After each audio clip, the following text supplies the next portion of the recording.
Les deux catégories de personnes. Il y a des gens qui font des choses qui sont intéressantes, mais il faut les faire à millions d'exemplaires. Donc, ce qu'ils font, eux, c'est une goutte dans l'océan. Et puis, il y a ceux qui sont seuls à faire quelque chose. Et donc, il n'y a pas besoin de beaucoup de monde pour faire ces choses-là. Voilà, donc il y a deux catégories, la quantitative et la qualitative.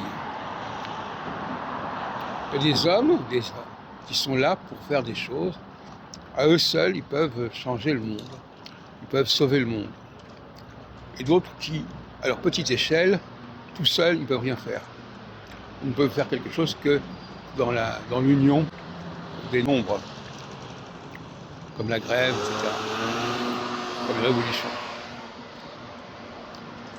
J'avais fait en 1994 un petit ouvrage qui s'appelait La souris selon Saturne, qui avait montré qu'en réalité, les grands mouvements populaires, révolutionnaires, ne correspondaient pas à 0 degré Bélier, mais à Saturne en Poisson.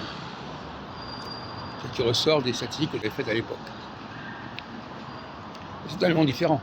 Parce que le passage du Poisson au Bélier, c'est un passage complètement majeur et radical. Comme je montrais tout à l'heure dans une autre vidéo, on est passé des Gémeaux au Cancer pour la fin de l'extermination des Juifs.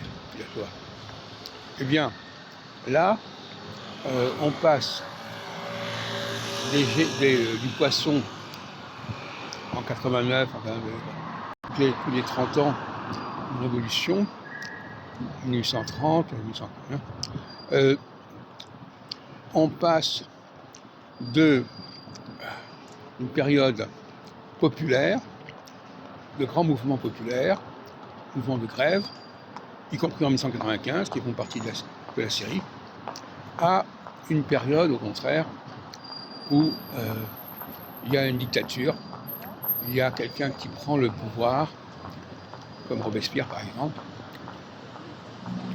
Donc là aussi, il y a un contraste majeur entre le Poisson et le Bélier, et entre le Gémeaux et le Cancer, etc., etc.